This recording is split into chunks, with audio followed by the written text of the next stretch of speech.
Membaca berita bahwa pemerintah akan menalangi mega skandal Jiwasraya 20 triliun pakai APBN, maka saya komentar, wah seru ini bernegaranya. Selamat, baru tahu korupsi pejabat, korupsi di BUMN, kolusi kelompok pendukung dan oligarki ditanggung rakyat. Enak banget jadi pejabat sekarang ya, sirik gue, asli sirik. Dana talangan Jiwasraya mungkin ini solusi buat para nasabah Jiwasraya. Sisi lain, ini membuktikan keras kepalanya banyak pejabat bahwa nanti takut sistemik lah, mengancam ekonomi lah, takut nama baik hilang lah.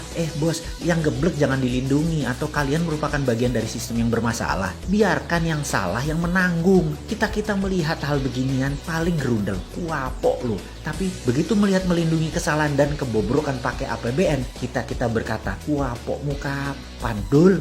Makanya bernegara jangan berbisnis. Semua itu hanya sarana buat bancaan, bagi-bagi porsi. Lah enak yang dapat, terus yang hilang filenya di kejaksaan. Ya enak juga, wis cocok wis iki. Surga banget deh kesannya para kriminal di negara ini ya. Ini negara para berdebah emangnya. Ya nggak begitulah ngurus negara. Old mind dan old system harus diubah. Itu fundamental berpikir. Cara lama yang sudah puluhan tahun tidak mau diubah. Itu yang membuat kalian punya banyak uang di luar negeri kan ya. Karena itu nggak bakal kalian mau berubah. Lah enak, ngapain berubah? Oke lah, banyak yang sudah diubah saat ini di Indonesia. Kita akui ada pembangunan bagus, iya, tapi belum menunjukkan hasil positif. Kita belum jadi negara pemenang. Kita masih pakai GBHN negara lain. Kita masih kejepit di gambar map buatan orang lain atau negara lain. Kita tidak punya nation interest yang berdaulat. Paling hanya proyek negara dan anggaran yang dibicarakan.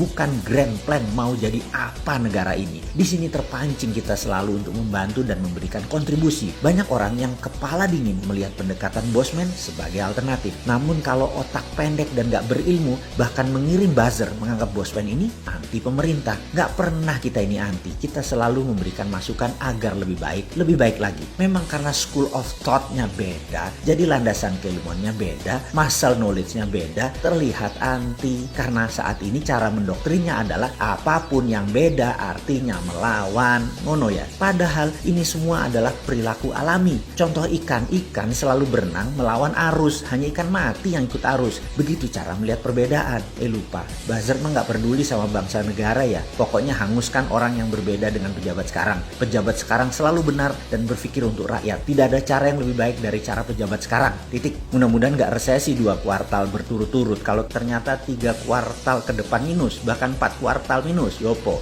Gampang, bangun narasi. Narasi pejabat tidak pernah salah. Yang salah orang yang beda pendapat. Aman kalau begitu. Sudah punya narasi-narasi doktrin ya. Para buzzer kan ada mastermind-nya. Ya alhamdulillah aman kalau kayak gitu. Silahkan. Kalau udah punya narasinya lanjutkan. Selamat kalian aman di atas sana. Aman. Kebetulan rakyat sekarang memang cuma butuh narasi kok. Silahkan lanjutkan bos. Kalau kita bagaimana? Ya kalau kita mah terus membangun karsa dan mengingatkan bersuara versi kita membela NKRI. Gak didengeri, syukur. Dipakai alhamdulillah. Ini semua untuk Indonesia menang. Kita kembali mengingatkan sejarah. Sejarah yang mengingatkan bahwa Nusantara ditakdirkan jadi global player sejak lahir. Sekarang sayang, kita belum melihat rencana ke depan kita sebagai global player. Masih tarkam, masih antar kampung. Globalnya masih nyender sama superpower. Sayang banget deh. Sekali lagi, sangat disayangkan pengelolaan negara, pejabat negara, dan politikus melihat negara Indonesia tanpa wawasan sejarah. Tanpa paham kekuatan geoekonomi, yaitu kekuatan geografi untuk keuntungan ekonomi. Tidak memainkan geopolitik, yaitu kekuatan geografi untuk keunggulan politik bernegara. Dan pastinya tidak punya geostrategi. Memanfaatkan kekuatan geografi untuk faktor penekan bernegara. Intinya saat ini bagaimana membagi-bagi APBN doang otaknya. Membuat peraturan yang sedikit menguntungkan rakyat. Rakyat hanyalah sapi yang diperes-peres susunya tapi nggak dikawin-kawin. Nikahnya pejabat itu setelah menjadi pejabat bukan dengan rakyat tapi dengan oligarki, dengan kelompoknya dan dengan politikus penguasa Senayan. Ngono ya?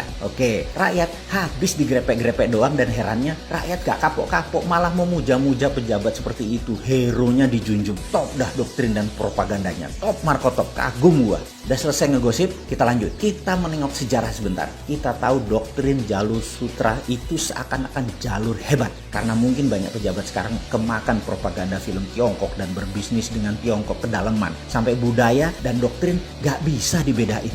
Jalur sutra di abad pertengahan mendadak jalurnya sepi. Kota-kota Eropa Timur dan Asia Barat yang tadinya jalur ekonomi mati hanya kurang dari 50 tahun. 50 tahun dari apa? Dari majunya dunia maritim perkapalan di abad 14 dan 15 sehingga pada perjanjian Zaragoza dunia dibagi oleh dua raja laut. Portugis di sisi timur, Spanyol di sisi barat. Ini kayak kita sekarang Tiongkok Amerika lah kira-kira ya. Spanyol ke Amerika Utara Selatan, Portugis ke India sampai timur jauh yaitu Nusantara. Jalur sutra kalau dengan jalur maritim atau maritim line tersebut beda. Jalur maritim lebih powerful. Jalur sutra musnah tinggal debu sekarang. Jalur maritim yang melewati Indonesia bahkan tidak berubah sejak zaman awal dunia maritim tahun 1511. Awal puncak penjelajahan mencari dunia baru, mencari sumber bahan baku baru. Dulu rempah adalah isi dari jalur maritim yang kemudian hari disebut jalur rempah atau spice road.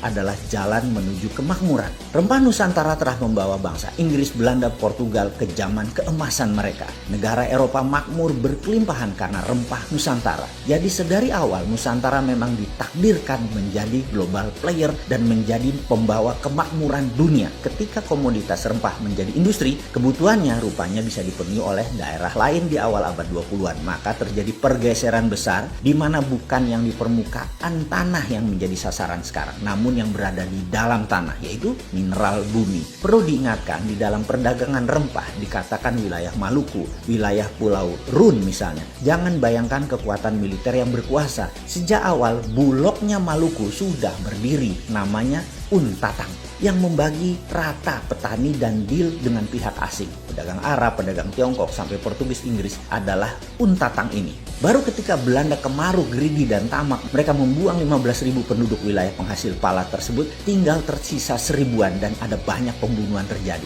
Ini namanya perampokan atau state sponsor terrorism. Hasilnya diambil habis-habisan sampai jatuh nilai pala tadi, namun Belanda sudah kaya raya. VOC tepatnya kaya raya. Terus bergilir, kemudian masuklah ke komoditi lain yaitu karet, teh, kopi, coklat, kemudian bahan baku tersebut semua akhirnya dikuasai oleh VOC. Apa pelajaran yang bisa ditangkap kali ini? Ingat, pelajaran bukan okupansi militer sejak awal, tetapi okupansi ekonomi. Jadi bagi saya, bullshit bekerja sama dengan Tiongkok dan IMF itu.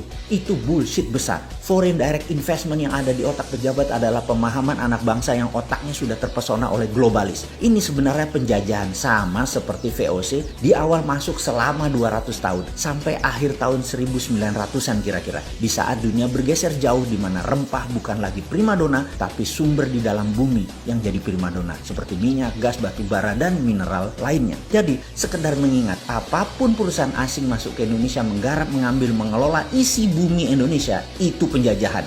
Ide ini maka saya tekankan, kalau mandat di tangan generasi muda di tahun 2024, tidak ada perusahaan tambang di Indonesia milik asing. Setidaknya 50% adalah lokal, di mana proses hilirisasi setelah tambang tadi, mineral tadi, hilirisasinya 100% lokal. Cukup sudah dibodohi oleh asing selama 300 tahun diambil rempah dan apapun yang dihasilkan oleh alam Indonesia. Namun begitu bahan baku alam di Indonesia disentuh asing dan didiamkan, artinya dua. Satu, geblek tidak paham nasionalisme. Yang kedua adalah memang kaki tangan asing.